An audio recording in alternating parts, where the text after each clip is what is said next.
मालती का दिल बेचैन हो गया। गरीबी में एक और मुसीबत। बेटी की जवानी सचमुच माँ बाप के लिए एक मुसीबत बनकर ही आती है, खासकर उस गरीब की बेटी की जिसका बाप जिंदा न हो।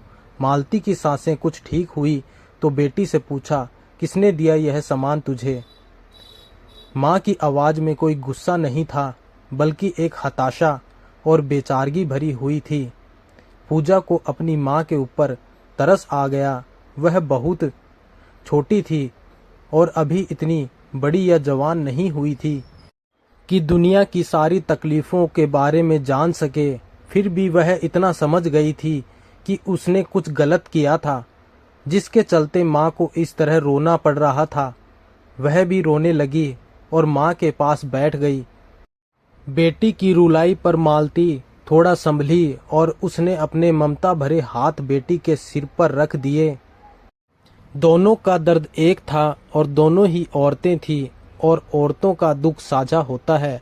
भले ही दोनों आपस में माँ बेटी थी, पर वे दोनों एक दूसरे के दर्द से न केवल वाकिफ थी, बल्कि उसे महसूस भी कर रही थी।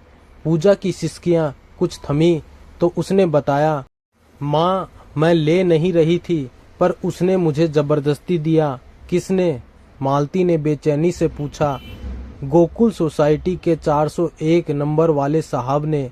कामले ने? मालती ने हैरानी से पूछा। हाँ माँ, वह मुझसे रोज गंदी गंदी बातें करता है। मैं कुछ नहीं बोलती तो मुझे पकड़कर चूम लेता है। पूजा जैसे अपनी सफाई दे रही थी।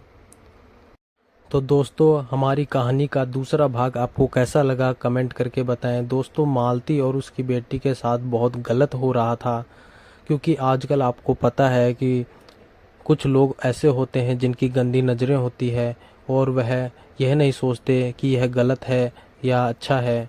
तो दोस्तों, कहानी का तीसरा भाग अगर आप सुनना चाहते हैं तो हमारे चैनल को सब्सक्राइब करें और हमारे साथ बने रहिए, और चैनल को सब्सक्राइब ज़रूर करें। धन्यवाद दोस्तों।